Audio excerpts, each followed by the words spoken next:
Assalamualaikum warahmatullahi wabarakatuh. Perkenalkan, nama saya Satria dengan NPM 2170201103. Di sini saya akan menjelaskan tugas UAS dari teori komunikasi. Yang pertama, 7 tradisi ilmu komunikasi. Pertama, tradisi semiotik, sebuah ilmu dan metode menganalisis yang dapat mengkaji tanda-tanda yang terdapat pada suatu objek untuk mengetahui makna yang terkandung dalam objek tersebut.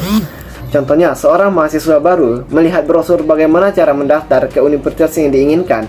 Di sana ia bisa memahami langsung apa saja makna yang terkandung dalam brosur pendaftaran ke universitas yang diinginkannya.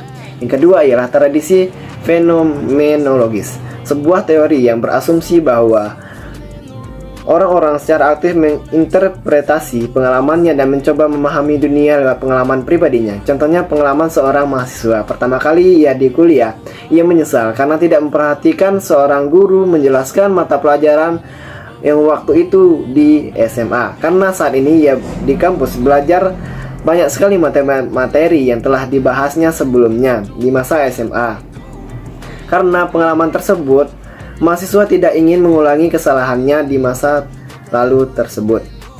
3. Tradisi sibernetika. Tradisi ini menjelaskan bahwa terdapat suatu sistem kompleks di mana setiap aspek di dalamnya saling berinteraksi, bergantung dan mempengaruhi satu sama lain.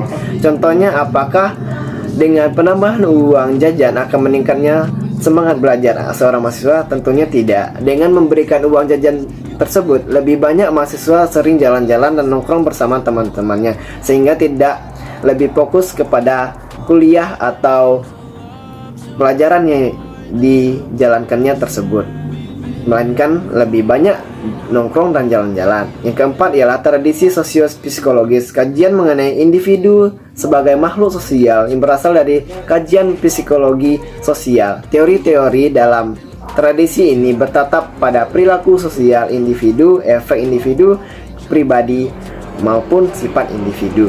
Contohnya, berpikir, membuat keputusan, dan juga proses menggunakan simbol. Ini ialah tradisi sosiokultural, tradisi yang memprioritaskan komunikasi dalam konteks fenomena mikro atau individu dan fenomena masyarakat, kelompok, dan serta budaya. Contohnya, dalam tradisi ini dapat dicontohkan ketika ada seorang yang bepergi ke tempat yang baru yang belum ia kunjungi. Di tempat itu, ia langsung menyesuaikan diri dengan tempat baru tersebut agar dapat menjalankan kehidupannya sebagai makhluk sosial. Yang keenam ialah tradisi kritik, salah satu metode yang dapat dipakai dalam menafsirkan teks atau tulisan dengan menggunakan tradisi yang berlangsung dalam sebuah kebudayaan di waktu suatu teks ditulis. Contohnya, ingatan yang melekat saat seseorang menulis suatu teks atau tulisan yang ia tulis. Yang ketujuh ialah tradisi retorika. Tradisi ini menjelaskan tentang konteks komunikasi antar personal dan komunikasi media massa. Tradisi ini memberikan perhatian terhadap bagaimana proses dalam merancang suatu pesan yang baik sehingga komunikasi dapat berlangsung dengan efektif. Contohnya, diskusi antara si bapak dan si ibu dari seorang anak yang ingin menyampaikan pesan agar ketika ia menyampaikan pesan tersebut, sang anak dapat memahami dan mengerti apa yang maksud dan makna pesan yang disampaikan oleh bapak dan ibu tersebut. Baiklah, saya akan menjelaskan tugas yang kedua, yaitu menganalisa. Yang pertama, pesan.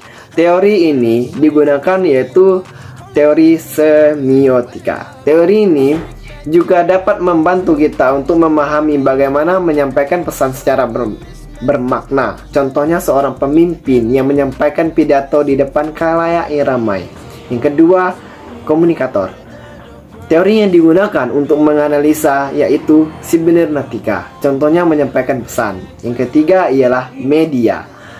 Teori yang digunakan adalah retorika, yang dimana teori retorika ini menjadi sebuah media dalam menyampaikan suatu pesan. Contohnya, ketika menyampaikan pesan melalui media sosial seperti WA, Instagram, dan lain-lain.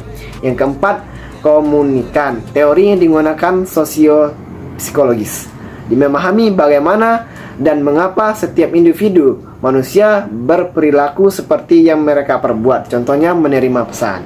Yang kelima, efek. Teori yang digunakan ialah uses and gratification, karena memberikan efek kepada menerima pesan. Contohnya seorang motivator memberikan motivasi kepada audiens dan audiens mendapatkan reaksi sehingga menimbulkan efek. Sekian tugas dari UAS Teori Komunikasi. Wassalamualaikum warahmatullahi wabarakatuh.